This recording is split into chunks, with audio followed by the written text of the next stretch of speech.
Urban నియోజకవర్గంలో అనంతపురం సమస్యలపై collector గారిని కలవడం జరిగింది.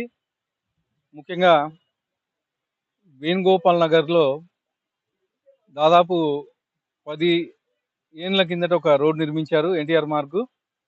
దాన్ని ఆ రోడ్డు నిరుపయోగంగా ఉంది. కేవలం 50 సెంట్లు ల్యాండ్ అక్విజిషన్లో పెండింగ్ ఉన్న వల్ల గత 10 ఏళ్ల నుంచి ఆ రోడ్డు నిరుపయోగంగా ఉందని చెప్పేసి కలెక్టర్ గారికి తెలియజేయడం జరిగింది. ఆ ల్యాండ్ అక్విజిషన్ ఆల్రెడీ చేసేసారు. దానికి సంబంధించిన పేమెంట్ ఒకటి పెండింగ్ ఉందని చెప్పేసి కలెక్టర్ గారు చెప్పడం జరిగింది. అది కనుక త్వరలో క్లియర్ చేసి ఎన్టీఆర్ మార్గ్ని ఓపెన్ చేయిస్తామని చెప్పేసి కలెక్టర్ గారు తెలియజేయడం జరిగింది. అలాగే సెంట్రల్ పార్క్ సంబంధించి దాదాపు 7 ఎకరాల స్థలము ఉన్నింది. దాంట్లో ఇప్పుడు కేవలం 3.5 ఎకరాలు మాత్రమే ఉంది. మిగతాదంతా ఎవరైతే గత పాలకులు వైఎస్ఆర్సీపీ వాళ్ళు ఉన్నారో మొత్తం ల్యాండ్ ఎంక్రోచ్మెంట్స్ చేశారు. దాంట్లో ఆ ఎంక్రోచ్మెంట్స్ అన్ని తొలగించమని చెప్పేసి కలెక్టర్ గారిని కోరడం జరిగింది. దానిలో భాగంగా కలెక్టర్ గారు కానీ ఒక సమగ్ర విచారణ జరిపి నోటీసులు ఇచ్చేసి ఎంక్రోచ్మెంట్స్ ఏవైతే ఉన్నాయో అవన్నీ తీసేస్తామని చెప్పారు. అలాగే ఈ నెల 10వ తేదీన మున్సిపల్ కౌన్సిల్ మీటింగ్ జరిగింది. దానిలో అనంతపురం కార్పొరేటర్లు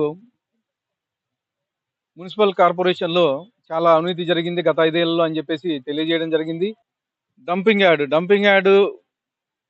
దాంట్లో చెత్తను తొలగించడానికి దాదాపు 23 కోట్లు టెండర్ పిలవడం జరిగింది.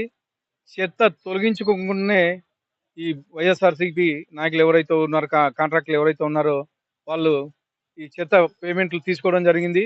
దాని మీద వైఎస్ఆర్సీపీ కార్పొరేటర్లే విచారణ జరిపించమని చెప్పేసి పోయిన కౌన్సిల్ మీటింగ్ లో కోరడం జరిగింది. దాంట్లో 1,60,00,000తో వివిధ రకాల పనిముట్లు కొనుగోలు చేశామని చెప్పేసి డబ్బులు డ్రా చేసుకున్నారు. సమగ్ర విచారణ జరిపించాలని చెప్పేసి కోరడం జరిగింది.